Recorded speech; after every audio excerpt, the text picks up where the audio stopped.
We've all been there. You meet someone new or someone you vaguely recognize. The conversation begins safely. Hey, how are you? What do you do? Which team are you in? A few polite exchanges pass, and then silence. That long, uncomfortable pause where both of you suddenly become fascinated with your phone screen. You nod slightly, pretending to think of something intelligent to say, while your brain quietly panics. I've experienced this everywhere.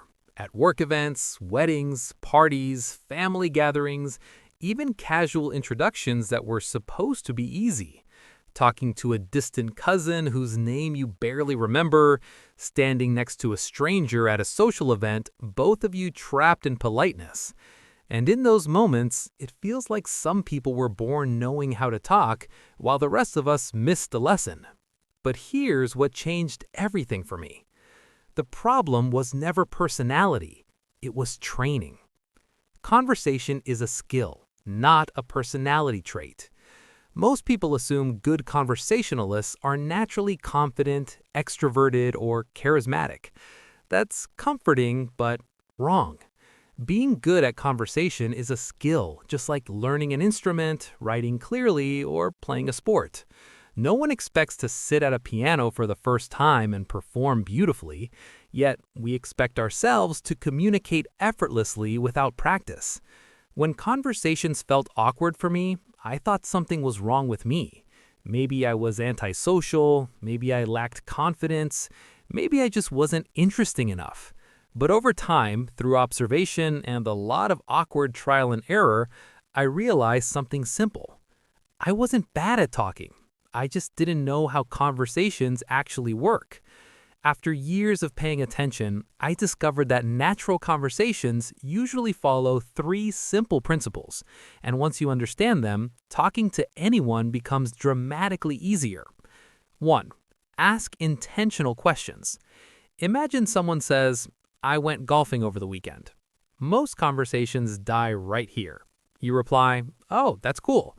And suddenly both of you are staring into conversational emptiness. But there's another option. You ask, "Where do you usually play? How long have you been into golf? Is it relaxing or frustrating?"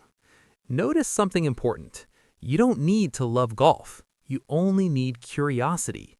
Intentional questions do three powerful things. They signal interest.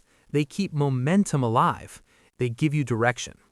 Every conversation is essentially a chain of questions and answers, and the person guiding the questions quietly guides the conversation itself.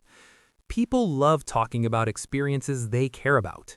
When you invite them to share more, you remove pressure from yourself while deepening engagement. You don't need clever stories. You just need better questions. 2. Listen more than you speak. This is where most people get it wrong. We think being good at conversation means being good at talking. In reality, great conversationalists are exceptional listeners, but not passive listening, active listening. Active listening means you're not secretly rehearsing your next sentence while the other person speaks. You're not waiting for your turn. You're actually paying attention. Because when you truly listen, you notice details. A slight excitement when they mention travel, a hint of stress when they talk about work, a laugh that reveals what they enjoy. Those details become conversational gold. Instead of forcing topics, you naturally follow what already matters to them. There's a powerful idea often attributed to communication experts. Most people don't listen to understand. They listen to reply. And that's why conversations feel shallow. When someone finally feels heard, genuinely heard, something changes. They relax, they open up. The interaction becomes effortless. Ironically, the less you try to impress people, the more they enjoy talking to you. 3. Find common ground. This is where conversations transform. Humans connect fastest through similarity. Shared interests, shared struggles, shared experiences. These create instant psychological comfort.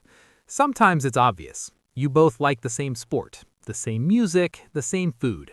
Other times you have to dig a little deeper. Maybe you've both changed careers. Maybe you both dislike long meetings. Maybe you both struggled when starting something new. Once you discover that shared point, the conversation shifts. It stops feeling like effort. Energy appears naturally because both of you are now participating emotionally, not just socially. This is why some conversations feel endless while others feel exhausting. Connection removes effort. The truth of awkward silence. Here's something most people never realize. Awkward pauses are normal.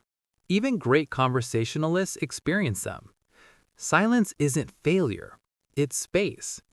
The discomfort comes from believing silence means something went wrong. But often, it simply means both people are thinking. When you stop fearing silence, your anxiety drops immediately. You don't rush. You don't force jokes. You allow the conversation to breathe. And strangely, that calmness makes you appear more confident. The real goal of conversation. Good conversations are not about being impressive. They're about being present.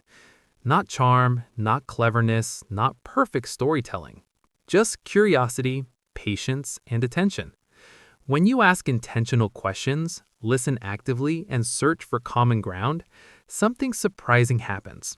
You stop worrying about what to say next, because the conversation begins creating itself. And over time, you realize something deeper. The goal was never to be interesting. The goal was to be genuinely interested. And when people feel that from you, conversations stop feeling like performance and start feeling like connection.